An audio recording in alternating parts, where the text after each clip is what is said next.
Y cree que la madre de todas las batallas es precisamente ganarle el pulso a esa justicia que él considera que es corrupta.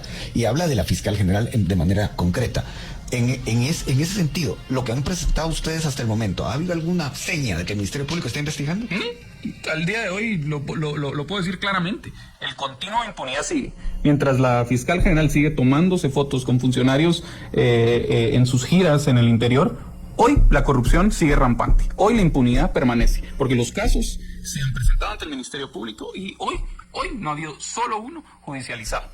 Y eso es algo que tenemos que tener presente, porque este silencio complaciente lo único que nos hace extraer es que hay complicidad. Hay complicidad y por eso es de que hemos visto estos niveles exacerbados de corrupción en los últimos.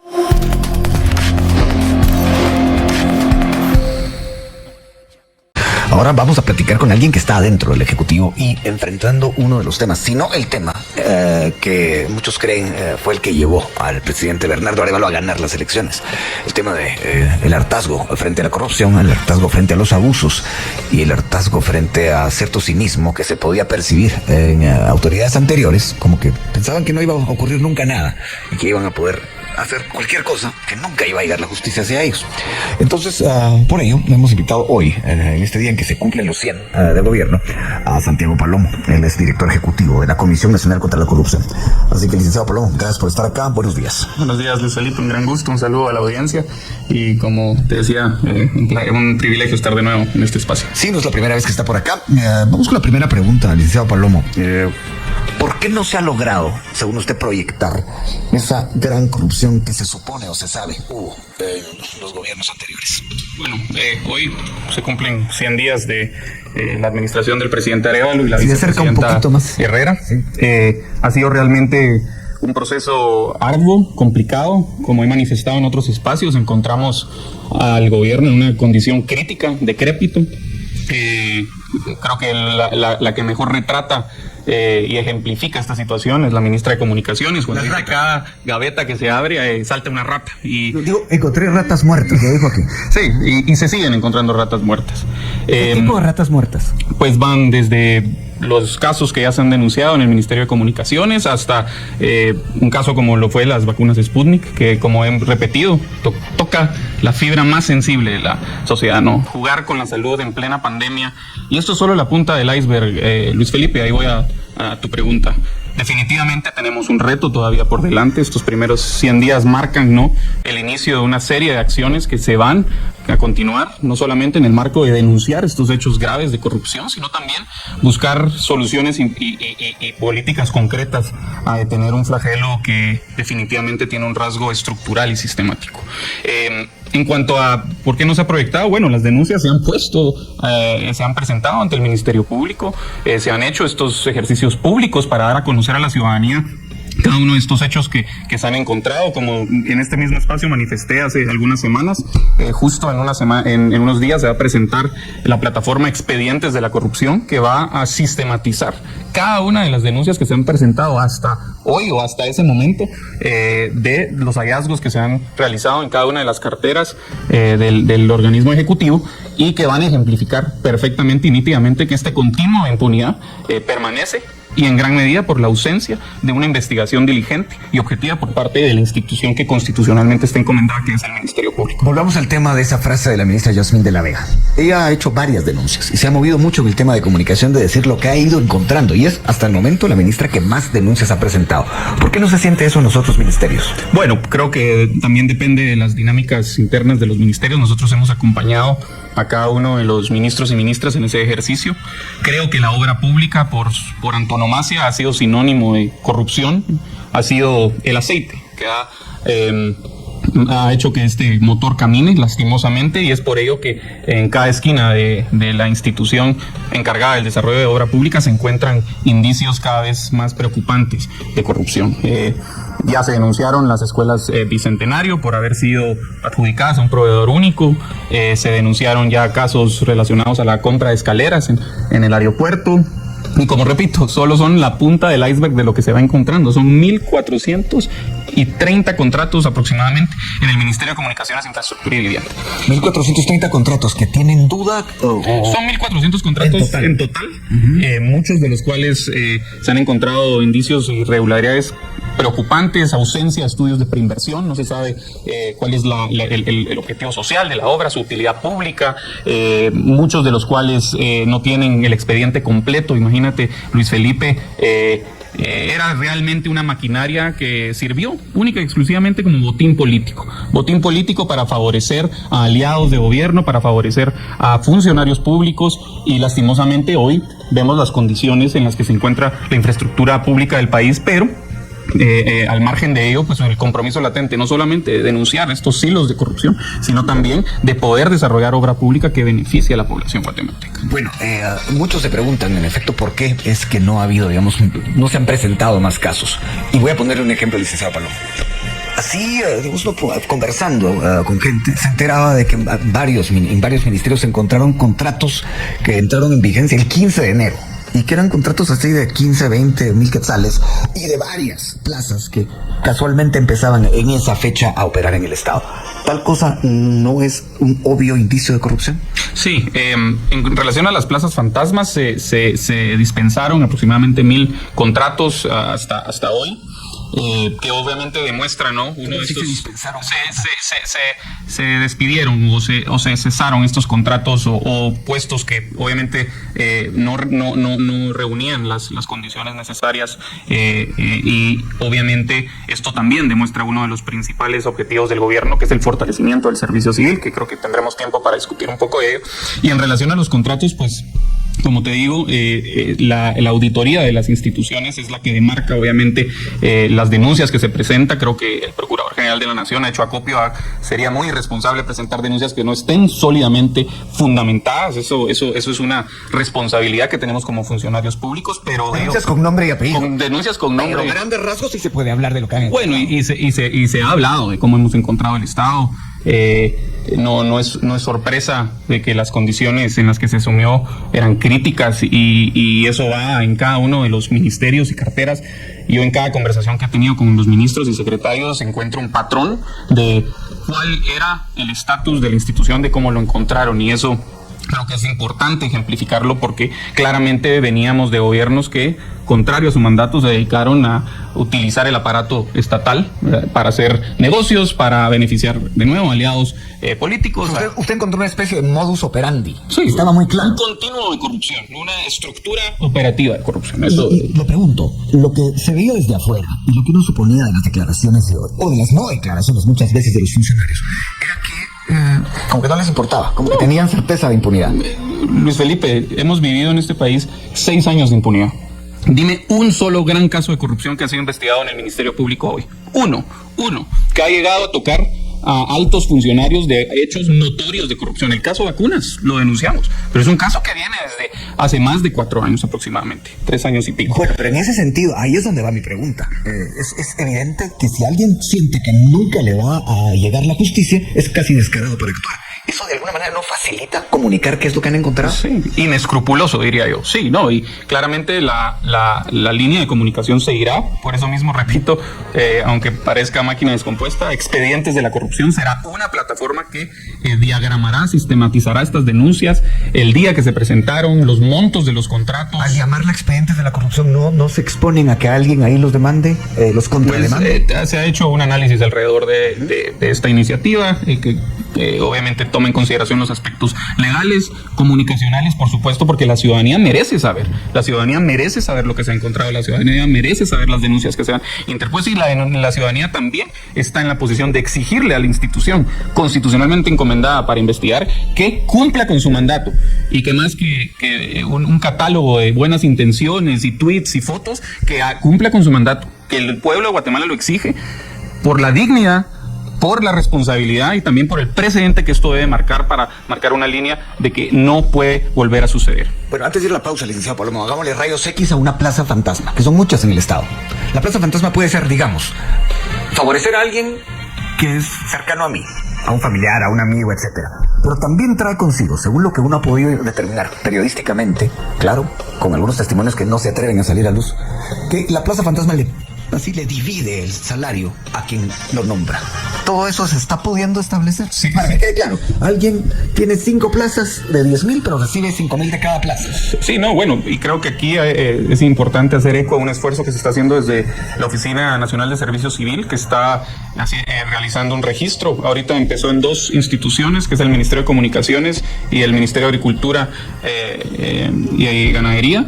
En el marco de ese esfuerzo se está consolidando una mesa para tratar específicamente lo atinente al servicio civil, que es una de las prioridades en la agenda anticorrupción, en la agenda de transparencia, y más importante que ello, en la agenda de redignificar la función pública. Pero sí se está viendo eso que yo le dije. Sí, no, bueno, es un patrón y por eso es que se está considerando retomar lo que en su momento fue el Censo de Recursos Humanos del organismo ejecutivo, que creo que en palabras simples se engavetó en gobiernos anteriores, y no creo que deba yo desarrollar el por qué eso se hizo, ¿no? Licenciado Palomo, tenemos que ir a la pausa. Palomo, tiene a su cargo la Comisión Anticorrupción de este gobierno. Hemos ya estado platicando acerca de lo que la ministra de Comunicaciones llama: en cada gaveta que abrimos hay una rata muerta. Se ha vuelto muy...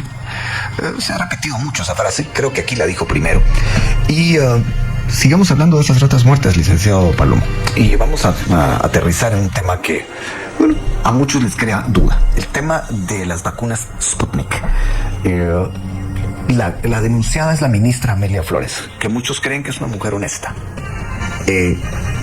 ¿Hay alguna manera de determinar si hay más gente alrededor de esto? Sí, creo que tanto el ministro de Salud como el Procurador General y su servidor ha sido enfático en que lo que se denunció ahora fue obviamente lo que se tuvo a la vista en su momento por el Ministerio de Salud, que fue básicamente el expediente administrativo y el contrato que contenía las condiciones por medio de las cuales se contrató la vacuna, ¿no? Un contrato netamente leonino, en perjuicio de los intereses del Estado, con vacunas que al final se pararon quedando en una bodega y no se utilizaron, ¿verdad? Que nunca llegaron cuando se dispensó una cantidad grande de dinero. En fin, condiciones que han sido explicadas con detenimiento y que perjudicaban los intereses del Estado, y es por ello que se denunció en este momento a la ministra de Salud, pero en la misma denuncia se indica que dicha denuncia también debe extenderse a cualquier otro funcionario público que de la investigación que realice el Ministerio Público sea responsable ante la ley. Y con ello también enfatizar que se está recabando información adicional. El ministro de Salud ya indicó que se está ensayando la ampliación de la denuncia con base a la nueva documentación que se ha recibido por parte de las instituciones a las que se les requirió información por el Ministerio de Salud, y ello pues obviamente en la harta obligación que tenemos como funcionarios públicos, en este caso el ministro de Salud, de denunciar un hecho que, como repito, toca una fibra tan sensible, Luis Felipe, y que cualquiera que sea responsable, cualquier funcionario público debe pagar ante la ley. Bueno, aunque él ya sacó un comunicado de prensa, hay quienes dicen que no se incluyó en la denuncia al excanciller Pedro Grolo porque es familiar suyo. ¿Qué contesta al respecto? Sí, efectivamente, es familiar mío, pero ello no es óbice a que cada persona o funcionario involucrado en este caso sea responsable de las investigaciones que se realicen. Hoy el Ministerio de Salud está recabando información adicional que fue remitida por la Cancillería y se va a determinar esos extremos por el equipo técnico encargado.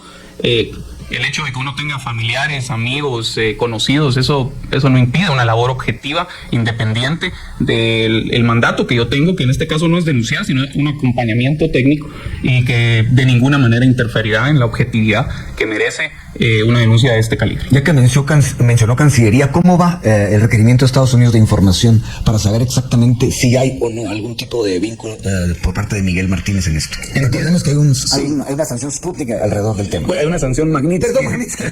Pero basada en parecidos los términos. Sí, hay una sanción Magnitsky en contra del señor Martínez. Le mandó a requerir información a Estados Unidos y entiendo que en los próximos días se recibirá alguna información que pueda ser de utilidad, ¿no?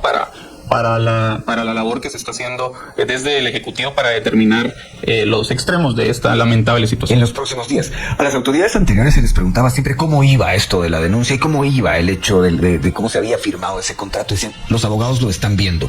¿Usted cree que las autoridades anteriores hubieran podido hacer algo más con eso? En relación al contrato. Al contrato, sí, como tal. Por supuesto, o sea, con 2 dedos de frente, una persona que velara por los intereses del Estado de Guatemala jamás hubiera firmado un contrato así. Naturalmente, esto se desprende de los intereses extraordinarios que pueden haber habido alrededor de esta negociación y lo más triste y lamentable es que se hizo en perjuicio de la salud de los guatemaltecos. Eso es ese nivel de, o sea, lo inescrupuloso que se puede llegar a hacer para que pases desapercibido algo tan delicado y sensible para una población víctima en ese momento de una pandemia. Es realmente lamentable y realmente solo demuestra pues la visión o la filosofía que se tuvo en la anterior administración. Sigamos con temas que han hecho noticia durante estos días. ¿Cómo caló en el gabinete la destitución de la ministra de Ambiente y Recursos Naturales por utilización de recursos del Estado para su hija? ¿Cómo caló ese caso ahí? Bueno, creo que es un firme ejemplo de la postura del gobierno de cero tolerancia contra la corrupción.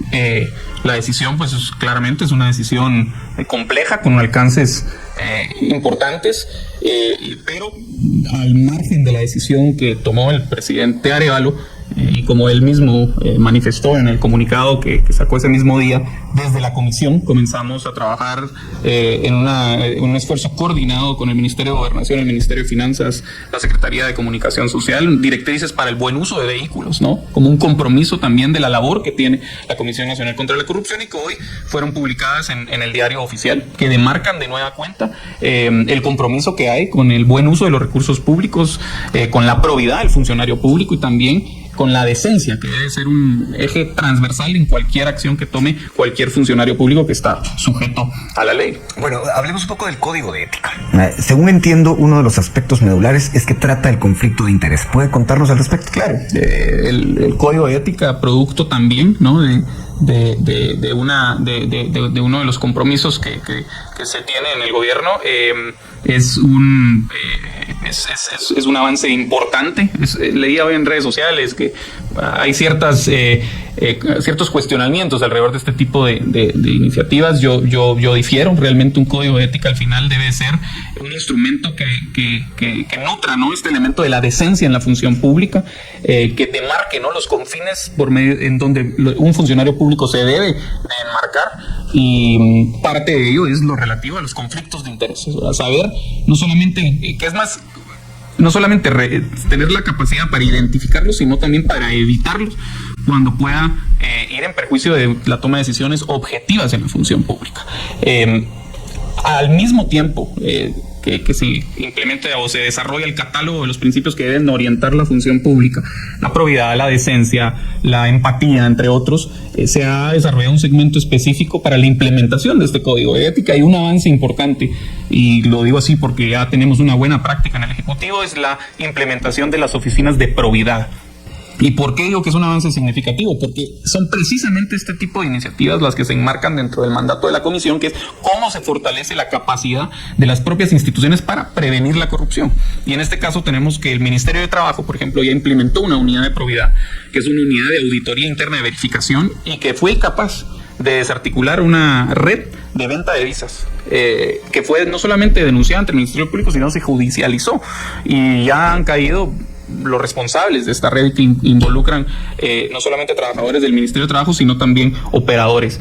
¿Qué te dice esto? Estos mecanismos son los que propenden, ¿no?, a lo que es el objetivo global de la comisión, que es establecer mecanismos de detección y denuncia que sean eficaces y que ayuden a detener, ¿no?, este derrame que vimos por la última década, si no es que más, de corrupción desbordada a nivel de las instituciones del organismo. De hecho, escucho aquí en Emisoras Unidas, en el espacio de Pauta, que hay personas que se están presentando como representantes del Ministerio de Salud ofreciendo plazas. Y usted hablaba del Ministerio de Trabajo, o sea que eso está extendido por todas partes. Está por todos lados, y justo escuchaba la campaña del Ministerio de Educación, la cual aplaudimos, ¿no? Y también invitamos a todos los ciudadanos que han sido objeto de este tipo de dinámicas a denunciar, ¿no? En este gobierno no se tolera la corrupción, y por supuesto que ninguna plaza está sujeta a un precio más que a que las personas cumplan con los requerimientos de capacidad, honorabilidad Y por ello es que aplaudimos, y no solamente aplaudimos, sino también hacemos un llamado a que se denuncien estos hechos de corrupción que deben ser puestos al conocimiento de las autoridades competentes. De hecho, es una revisión muy somera de lo que la audiencia está escribiendo, y hay varias preguntas muy directas en ese sentido. Hay una que me llamó la atención. Dice, pero si algún ministerio se ha distinguido por ser botín político es el MIDES, y no he escuchado mayor cosa de eso. Lo dice un oyente, en realidad lo dicen varios. ¿Qué pasa en el MIDES? En el MIDES hemos estado coordinando con el equipo del ministro. Justamente esta semana tendremos una presentación oficial de algunos de estos casos que se han detectado y los patrones que se han identificado. Justamente coincido con el oyente. El MIDES, son varios, ¿no? o los oyentes, el MIDES para nadie es sorpresa que se ha utilizado como un botín político electoral, ¿no? Y justamente son estas cuestiones las que se van a denunciar, ¿no? en el marco de los hallazgos que se han encontrado en ese ministerio. Bueno, antes de la pausa, reviso el reloj, nos queda un minuto.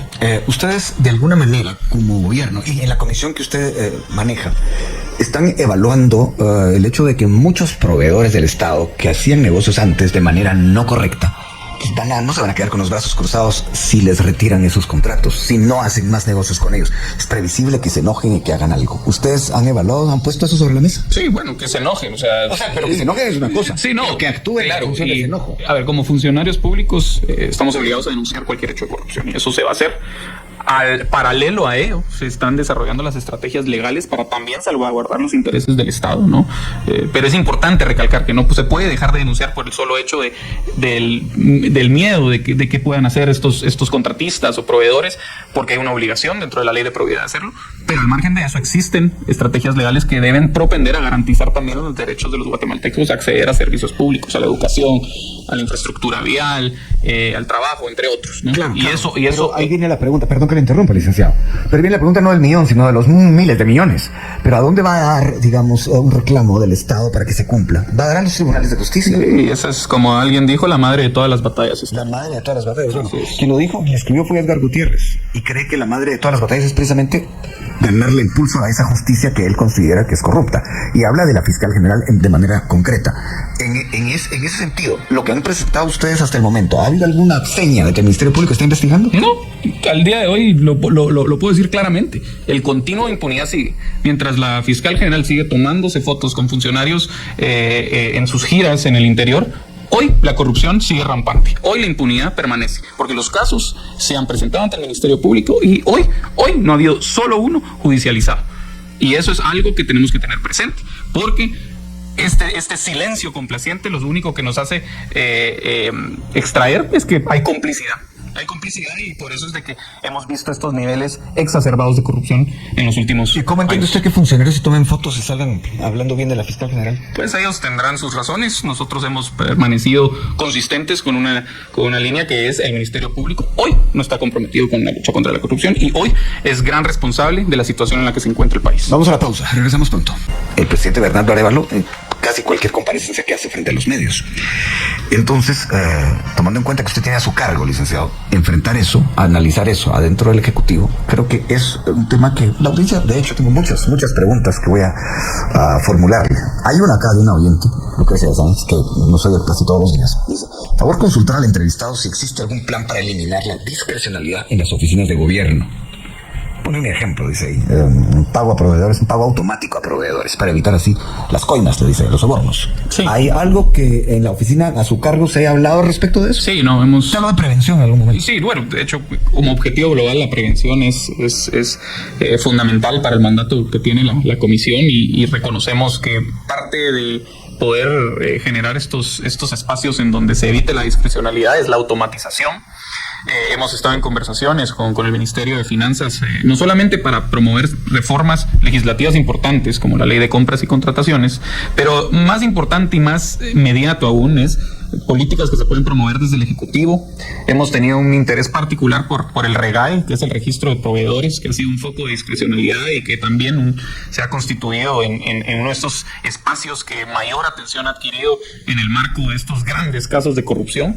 Hemos desarrollado algunas líneas estratégicas también en lo relativo a lo que habíamos platicado para lo relativo al sistema de servicio civil, y para el efecto se va a consolidar esta mesa para desarrollar las estrategias ya puntuales de cómo fortalecer la burocracia en el Estado. Pero de acuerdo al comentario de la oyente, pues justamente el desarrollar protocolos para poder fortalecer los mecanismos de compras y contrataciones y hacerlo de manera transparente es uno de los objetivos. Hemos visto ya la decisión del Ministerio de Salud para pues asociarse con UNOPS, que dicho sea de paso no es un mecanismo que compra las medicinas, sino es un mecanismo para transparentar el procedimiento por medio del cual se compran. Bueno, ya que menciona ese tema, en redes sociales se habla de que el hermano del presidente trabaja en UNOPS. Y le dicen que esto es conflicto de interés. ¿Qué dice usted al respecto? Entiendo que el hermano del presidente trabaja en una oficina distinta de UNOPS en Costa Rica, que nada tiene que ver con la oficina en Guatemala, y advierto de nueva cuenta, el mecanismo UNOPS no es comprarle medicinas a la ONU, es un procedimiento por medio del cual se transparenta el proceso de adquisición de los medicamentos, y no solamente ¿Ya se firmó algo con UNOPS? Hasta este momento no hay un acuerdo firmado, pero como ha insistido el ministro de Salud, en las siguientes semanas pues se pretende oficializar esto, y va a venir acompañado también de una estrategia de comunicación para que la población entienda, ¿no?, realmente cómo opera este sistema y cómo lo que busca es realmente el ahorro para no caer en los mismos patrones de sobrecostos excesivos de medicamentos, que otra vez toca una fibra tan sensible de la población, que es la salud. Bueno, aquí hay preguntas de la audiencia. Ricardo, que también nos escucha prácticamente todos los días, dice: ¿qué estrategia tiene el comisionado para la corrupción hormiga? Entiendo que cuando dice corrupción hormiga es esa corrupción que hacen muchos funcionarios menores y que no llegan, digamos, a hacer demasiada noticia, para decirlo de manera muy concreta. ¿Qué dice al respecto? Sí, no, justo volvemos a caer en lo que habíamos mencionado cuando estábamos discutiendo el código de ética, la implementación de estas oficinas de probidad. Queremos fortalecer las capacidades internas de los ministerios para detectar a lo interno de las instituciones, no solamente la corrupción a gran escala, que a veces es un poco más compleja, pero también los patrones hormiga de corrupción, los registros, por ejemplo, registros sanitarios, que hemos visto que ha sido también objeto de muchísima discrecionalidad para favorecer a uno u otro proveedor. Junto con el ministro Óscar Cordón estamos trabajando para fortalecer el registro en el Ministerio de Salud, y no solamente se circunscribe a eso. Sabemos que hay otras ventanillas en donde lastimosamente los usuarios sufren de este tipo de corrupción hormiga, en donde se les pide dinero a cambio de un trámite, y justamente las oficinas de probidad buscan atender estos espacios de corrupción más terrenal, ¿no? Más preguntas de la audiencia. En este caso es alguien que me pide no revelar su nombre, ni siquiera su nombre de pila. Dice: trabajo en una de las carteras del gobierno, y poco antes de que tomara posesión el doctor Arévalo, mi jefe destruyó mucha documentación. ¿Ese tipo de casos los han encontrado? Hasta este momento no tenemos un caso puntual de lo que escribe el oyente, pero sí hacemos la invitación que si tiene indicios y elementos se presente la información correspondiente, porque es un hecho notorio de corrupción quemar documentación. Eso sí se puede determinar, digamos, con cierta facilidad.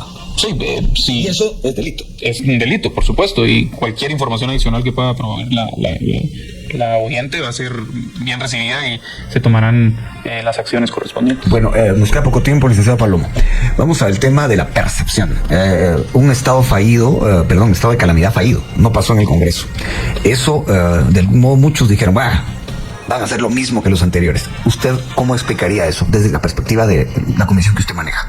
Bueno, obviamente la decisión relativa al estado de calamidad fue una decisión política. Desde la comisión nosotros seguiremos haciendo los esfuerzos para cumplir con el mandato que se nos ha encomendado y el compromiso del presidente Arévalo y la vicepresidenta Herrera de cero tolerancia contra la corrupción.